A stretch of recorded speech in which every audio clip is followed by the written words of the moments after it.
हर हर महादेव दोस्तों, कैसे हैं आप लोग। आज हम आपको सुनाएंगे एक पौराणिक कथा। अमावस्या और पूर्णिमा। अमावस्या और पूर्णिमा दोनों बहनें थी। और पूर्णिमा दोनों बहनें थी। पौराणिक कथाओं के अनुसार राजा और एक रानी थी। उनकी दो लड़कियां और दो लड़के थे। एक लड़की का नाम पूर्णिमा और दूसरी लड़की का नाम अमावस्या था। पूर्णिमा घर का सारा काम करती थी और भगवान की पूजा पाठ किया करती थी और गाय की सेवा भी करती थी। लेकिन अमावस्या ना तो घर का काम करती थी और ना ही भगवान का पूजा पाठ करती और ना ही गो सेवा करती थी। फिर भी राजा और रानी अपने दोनों बेटों और अमावस्या को बहुत प्यार करते थे, लेकिन पूर्णिमा से बहुत नफरत करते थे। राजा के दोनों लड़के और लड़कियां धीरे धीरे बड़े हो गए। राजा ने दोनों लड़कों का विवाह करवा दिया। इसके बाद रानी ने कहा कि दोनों लड़कियां भी विवाह के योग्य हो गई हैं, तो इनके लिए भी कहीं जाकर रिश्ता तय करके विवाह करवा दो। लेकिन अमावस्या का विवाह किसी बड़े घर में करना और पूर्णिमा को किसी गरीब घर में देना। और क्योंकि पूर्णिमा को घर का काम करना और भगवान की पूजा करना, गाय की सेवा करना यही पसंद है। अब रानी ने राजा को दोनों बहनों का रिश्ता तय करने के लिए भेजा, तो राजा अपने पड़ोसी राज्य के राजकुमार से अमावस्या की शादी का रिश्ता तय कर देते हैं। उसी गांव में एक गरीब लड़के से पूर्णिमा की शादी का रिश्ता तय कर देते हैं। राजा अपनी रानी को दोनों बहनों की शादी के रिश्ते के बारे में बताते हैं। तो रानी अब सोचती है कि भगवान कैसे मदद करते हैं, क्योंकि यह पूजा पाठ बहुत करती है और गाय की सेवा भी करती है। लेकिन पूर्णिमा के भाई और भौजाई पूर्णिमा से बहुत प्यार करते थे, क्योंकि पूर्णिमा उनका घर के काम में हाथ बटाती थी और अमावस्या उन पर अपना रोब रोब जमाती थी। राजा उसके कुछ दिनों बाद ही उनका विवाह करवा देते हैं। और जब राजा और रानी उन दोनों लड़कियों को विदाई देते हैं, तब अमावस्या को विदाई के समय बहुत सारी धन दौलत देते हैं और पूर्णिमा को कुछ नहीं देते हैं। इसके बाद दोनों बहनें अपने अपने ससुराल चली गई। अब एक दिन अमावस्या ने अपने घर शिव चर्चा रखी, जिसमें उसने पूरे गांव वालों को अपने घर बुलाया, लेकिन पूर्णिमा को नहीं बुलाया। जब गांव की औरतें अमावस्या के यहाँ जा रही थी, तब पूर्णिमा अपने दरवाजे के बाहर बैठी हुई थी। तो उन औरतों ने पूर्णिमा से कहा कि तुम्हारी बहन के यहाँ पर शिव चर्चा है, तुम नहीं चलोगी क्या। पूर्णिमा ने कहा, मुझे तो बुलाया ही नहीं, तो मैं कैसे जा सकती हूँ। औरतों ने कहा, बुलाया नहीं तो क्या हुआ, वहां तो भगवान की शिव चर्चा है, तुम चलो हमारे साथ। पूर्णिमा उन औरतों की बात मानकर उनके साथ चली जाती है। जब अमावस्या की नजर पूर्णिमा पर पड़ी, तो अमावस्या ने गुस्से में आकर पूर्णिमा से कहा कि तू यहाँ कैसे आ गई, तुम्हें तो मैंने बुलाया ही नहीं। खैर कोई बात नहीं, अब जब तुम आ ही गई हो तो चुपचाप बैठे रहना और इधर उधर बिल्कुल मत घूमना। इस तरह से अमावस्या ने पूर्णिमा की गरीबी का मजाक उड़ाया। और अमावस्या की यह बातें सुनकर पूर्णिमा की आंखों से आंसुओं की धारा बहने लगी और भगवान शिव से हाथ जोड़कर पूर्णिमा मन ही मन विनती करने लगी, हे भगवान, क्या पूजा पाठ करना, घर का काम करना, गौ सेवा करना, ये सब गलत है क्या। आखिर मेरा कसूर क्या है, आप अब कृपा करेंगे मुझ पर। पूर्णिमा बार बार भगवान से यही कहती रही। इतने में शिव चर्चा पूरी हो गई। अब अमावस्या भगवान का प्रसाद बांटने लगी, तो उसने सबको भगवान का प्रसाद दिया, लेकिन पूर्णिमा को नहीं दिया जी। पूर्णिमा बिना प्रसाद के ही घर लौटने लगी, तो रास्ते में उसने सोचा कि बच्चे तो प्रसाद मांगेंगे, तो मैं उन्हें क्या कहूँगी। उसने सोचा कि मैं अपने मायके, अपने भाई और भुजाई के यहाँ जाऊंगी और वहां से बच्चों के लिए कुछ लेकर आऊंगी। ऐसा सोचते हुए वह अपने घर आ गई और उसने अपने पति और बच्चों से कहा कि मैं अपने मायके जा रही हूँ। उन्होंने कहा ठीक है, और पूर्णिमा मायके के लिए रवाना हो गई।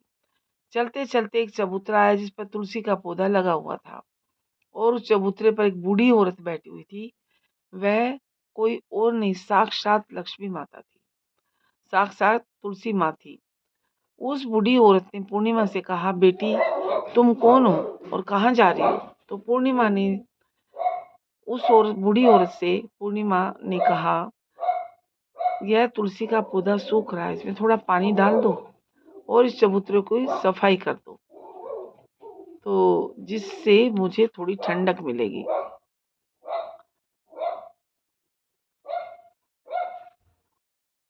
बूढ़ी औरत के कहे अनुसार पूर्णिमा ने तुलसी में पानी डाला और चबूतरे की सफाई की, और उस बूढ़ी औरत को भी नहला दिया और उसके पैर भी दबाए और कहा, और क्या काम है माँ जी? उसने कहा, कुछ नहीं, बस अब तुम जाओ और वापस आते समय मुझसे मिलकर जरूर जाना।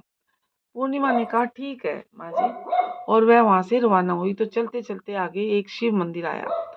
वहां पर भी एक बूढ़े बाबा मिले जो चबूतरे पर बैठे हुए थे। वह कोई और नहीं थे बल्कि साक्षात भगवान महादेव थे। उन्होंने पूर्णिमा से कहा, बेटी तुम कौन हो और कहाँ जा रही हो? पूर्णिमा ने अपना परिचय दिया और फिर उस बूढ़े बाबा ने पूर्णिमा से कहा, इस चबूतरे और इस मंदिर की सफाई कर दो बेटी। पूर्णिमा ने कहा, ठीक है बाबा, और उसने चबूतरे और मंदिर की सफाई की और पूजा पाठ की। उस बूढ़े बाबा को भी नहला दिया और कहा, क्या काम है? और कुछ काम है बाबा तो बताइए। बाबा क्या काम है? तो उस बूढ़े बाबा ने कहा, और कुछ नहीं बेटी, अब तुम जाओ और वापस आते समय मुझसे मिलकर जरूर जाना। पूर्णिमा ने कहा, ठीक है बाबा, और वहां जाने से रवाना हुई और आगे चलते चलते काली माँ का मंदिर मिला। वहां भी एक बूढ़ी औरत चबूतरे पर बैठी हुई थी। उस बूढ़ी औरत ने पूर्णिमा से कहा, तुम कौन हो बेटी और कहाँ जा रही हो? पूर्णिमा ने अपना परिचय दिया। तब उस बूढ़ी औरत ने पूर्णिमा से कहा, बेटी यहाँ सब पूजा पाठ करने तो आते हैं, लेकिन मंदिर की साफ सफाई कोई नहीं करता, इसलिए इस चबूतरे और मंदिर की सफाई कर दो। पूर्णिमा ने कहा, ठीक है माँ जी। तब पूर्णिमा ने मंदिर और चबूतरे की साफ सफाई कर दी, पूजा पाठ किया और माता का श्रृंगार किया और उस बूढ़ी औरत को नहला दिया। बूढ़ी औरत के पैर दबाए और पूर्णिमा ने कहा, और क्या काम है माँ जी? तब उस औरत ने कहा, बस और कुछ नहीं, लेकिन जब तुम जाओ वापसी आते समय मुझसे जरूर मिलकर जाना। तब पूर्णिमा ने कहा, ठीक है। बस माँ जी, इसके बाद वो वहां से रवाना हो गई और थोड़ी आगे चलते चलते एक नदी आई। नदी के किनारे भी एक बूढ़ी औरत बैठी हुई थी। वह साक्षात गंगा मैया थी। उस बूढ़ी औरत ने कहा, तुम कौन हो बेटी, कहाँ जा रही हो? पूर्णिमा ने अपना परिचय दिया। इसके बाद उस औरत ने पूर्णिमा से कहा, इस नदी पर स्नान तो सब करके जाते हैं आते हैं, लेकिन यहाँ साफ सफाई कोई नहीं करता बेटा, इसलिए तुम इस किनारे पर साफ सफाई कर दो। और पूर्णिमा ने कहा, ठीक है माँ जी। पूर्णिमा ने वहां पे भी साफ सफाई की और बूढ़ी औरत के पैर दबाए और कहा, और क्या काम है माँ जी? उस बूढ़ी औरत ने कहा, कुछ और नहीं बेटी, अब तुम जाओ और वापस आते समय मुझसे मिलकर जरूर जाना। इसके बाद पूर्णिमा नाव में चढ़ने लगी तो नाव फूलों से सजी हुई थी। वह नाव भी में बैठकर नदी के किनारे दूसरे किनारे पर उतर गई। इसके बाद वह पियर के घर पहुंच गई और वहां पर पूर्णिमा के भाई भौजाइयों ने उसे देखा तो बड़े खुश हुए। उन्होंने पूर्णिमा की बहुत खातिरदारी की, खूब सारी बातें करते हैं और कहा कि बच्चों को भी साथ लेकर आती। इसके बाद सब खाना खाकर सो जाते हैं। और सुबह जब पूर्णिमा ने अपने ससुराल जाने के लिए कहा तो भाभी ने उसे एक लाल साड़ी दी और एक थैले में बच्चों के लिए कपड़े और खाने पीने के लिए कुछ सामान रख दिए और कहा कि तुम बहुत दिनों के बाद आती हो, थोड़ा जल्दी जल्दी आया करो। पूर्णिमा ने कहा, ठीक है। इसके बाद पूर्णिमा की भाभीियों ने पूर्णिमा को हाथ में थैला दिया और कहा कि जाओ और वापस जल्दी आना। इसके बाद पूर्णिमा वहां से रवाना हुई और उसी नदी के किनारे पर पहुंच गई। नाव में बैठकर नदी के किनारे पर दूसरे किनारे पर उतर गई। अब जी वहां पर उतरने के बाद पूर्णिमा को वही बूढ़ी माँ मिली जो साक्षात गंगा मैया थी। उस बूढ़ी माँ ने कहा, आ गई हो बेटी? पूर्णिमा ने कहा, हाँ मैं आ गई माँ। तो उस बूढ़ी माँ ने पूर्णिमा को एक थैला दिया और कहा कि इसे तुम अपने घर ले जाकर ही खोलना। पूर्णिमा ने कहा, ठीक है माँ जी। अब पूर्णिमा के पास 2 थैले हो गए। उन्हें लेकर वहां से रवाना हुई। अब पूर्णिमा जैसे आगे चलती है तो वहाँ काली माँ का मंदिर आया। वहाँ भी काली माँ बूढ़ी माँ के रूप में बैठी हुई थी। उसने कहा, आ गए बेटी? पूर्णिमा ने कहा, हाँ जी माँ जी, मैं आ गई। तो काली माँ ने भी एक थैला दिया और कहा, इसे घर ले जाकर ही खोलना। पूर्णिमा ने कहा, ठीक है माँ जी। अब पूर्णिमा के पास 3 थैले हो गए। अब पूर्णिमा ने एक थैला सर पर रख लिया और एक एक हाथ में ले लिया और वहां से रवाना हुई। तो आगे चली। आगे वहीं भगवान शिव का मंदिर आया। वहां पर भगवान शिव बूढ़े बाबा के रूप में बैठे हुए थे और उन्होंने कहा, आ गई बेटी? तो पूर्णिमा ने कहा, हाँ बाबा, मैं आ गई हूँ। तो उस बूढ़े बाबा ने भी पूर्णिमा को एक थैला दिया और कहा कि इसे घर पर जाकर ही खोलना। पूर्णिमा ने कहा, ठीक है बाबा। पूर्णिमा के पास 4 थैले हो गए। अब पूर्णिमा के पास 4 थैले हो गए। अब भला वो अकेली 4 थैलों को कैसे ले सकती थी? इसलिए उसने पुरानी साड़ी निकाली और उन चारों थैलों को साड़ी में इकट्ठा बांध लिया। अब पूर्णिमा जी थैले लेकर वहां से रवाना हुई। अब जैसे ही थोड़ा आगे चलती है तो तुलसी माँ बूढ़ी औरत के रूप में बैठी हुई मिली। उसने पूर्णिमा से कहा, आ गई हो बेटी? तो पूर्णिमा ने कहा, हाँ जी माँ जी, मैं आ गई हूँ। तो तुलसी माँ ने भी पूर्णिमा को एक थैला दिया और कहा कि इसे घर ले जाकर ही खोलना। पूर्णिमा ने कहा, ठीक है माँ जी। अब पूर्णिमा के पास 5 थैले हो गए। अब पूर्णिमा वहां से रवाना हुई और सीधे अपने घर आ गई। पूर्णिमा ने जैसे ही थैलों को नीचे रखा, सबसे पहले अपने मायका का थैला खोलकर देखने लगी तो उसमें बच्चों के लिए अच्छे अच्छे कपड़े, बच्चों के लिए खाने पीने की चीजें और कुछ गहने थे। तो पूर्णिमा ने अपने बच्चों को वो नए नए कपड़े दिए और खाने पीने की चीजें दी। तो बच्चे बड़े खुश हुए। अब पूर्णिमा ने दूसरा थैला खोला तो उसे गंगा माँ ने दिया था। उसमें सोना और चांदी भरा हुआ था। तीसरा खोला तो जैसे काली माँ ने दिया था, उसमें 16 श्रृंगार का सामान भरा हुआ था। अब पूर्णिमा ने चौथा थैला खोला जो भगवान शिव ने उसे दिया था। उसमें धन संपत्ति और वो सारी खुशियां भरी हुई थी। अब पूर्णिमा ने पांचवा थैला खोला तो उसे तुलसी माँ ने दिया था, जो उसमें चावल, दाल और 7 प्रकार का धन भरा हुआ था, धान भरा हुआ था। अब पूर्णिमा के घर में किसी चीज की कोई कमी नहीं थी और उसका घर धन धान्य से परिपूर्ण हो गया। अब पूर्णिमा और उसका उसका परिवार खुशी खुशी रहने लगा। अब पूर्णिमा के मन में विचार आया कि क्यों ना मैं भी अपने घर शिव चर्चा कराऊं और उस शिव चर्चा का कार्यक्रम रखा। पूर्णिमा ने गांव से सभी को बुलाया, अपनी बहन के घर भी गई और अपनी बहन को बुलाने के लिए अब अमावस्या अपनी बहन के घर शिव चर्चा में आई तो उसने देखा कि पूर्णिमा के घर में तो किसी भी चीज की कमी नहीं है। इतनी धन दौलत देखकर अमावस्या आश्चर्यचकित रह गई और उसने पूर्णिमा से कहा कि तुम्हारे घर में इतनी धन दौलत कैसे आई? पूर्णिमा ने कहा, देखो बहन, तुमने शिव चर्चा रखी और उसमें मुझे नहीं बुलाया तो मैं भी बिना बुलाए तुम्हारे घर आई और तुमसे भगवान का प्रसाद तक तुमने मुझे नहीं दिया और तुमने मेरी गरीबी का मजाक भी उड़ाया। उसने उसके बाद में जब अपने घर आ रही थी तो रास्ते में मेरे मन में विचार आया कि घर पर बच्चे जब प्रसाद मांगेंगे तो मैं उन्हें क्या दूंगी। इसलिए मैंने सोचा कि मैं अपने मायके जाऊंगी और मैं अपने मायके चली गई और जो कुछ भी घटना हुई वह सब अमावस्या को बता दी। तब अमावस्या ने पूर्णिमा से कहा कि तुम भी मुझे प्रसाद मत दो और मुझे डांटो। लेकिन पूर्णिमा ने कहा कि ये तो भगवान का प्रसाद है, मैं तो सबको दूंगी और तुम्हें भी दूंगी। फिर भी अमावस्या ने प्रसाद भी नहीं लिया और जी वह भी सीधे अपने घर चली गई और घर जाकर अपने बच्चों से कहकर वह अपने मायके जाने के लिए रवाना हो गई। चलते चलते रास्ते में वही तुलसी माँ मिली, चबूतरे पर बूढ़ी माँ का रूप धारण करके बैठी थी। उस बूढ़ी माँ ने अमावस्या से कहा, बेटी तुम कौन हो और कहाँ जा रही हो? तुलसी का पौधा सूख रहा है, इसमें थोड़ा सा पानी डाल दो, इस चबूतरे की सफाई कर दो। इस पर अमावस्या क्या कहती है? अमावस्या ने बोला कि ए बुढ़िया, तुझे दिखाई नहीं देता मैंने कितनी महंगी साड़ी पहन रखी है और ये गंदी हो जाएगी। और ऐसा कहकर वह आगे चली गई। अहंकार जो था, भगवान शिव मिले, उनको भी उसने ऐसे ही कह दिया। आगे काली माता मिली, काली माता को भी ऐसे ही बोल दिया।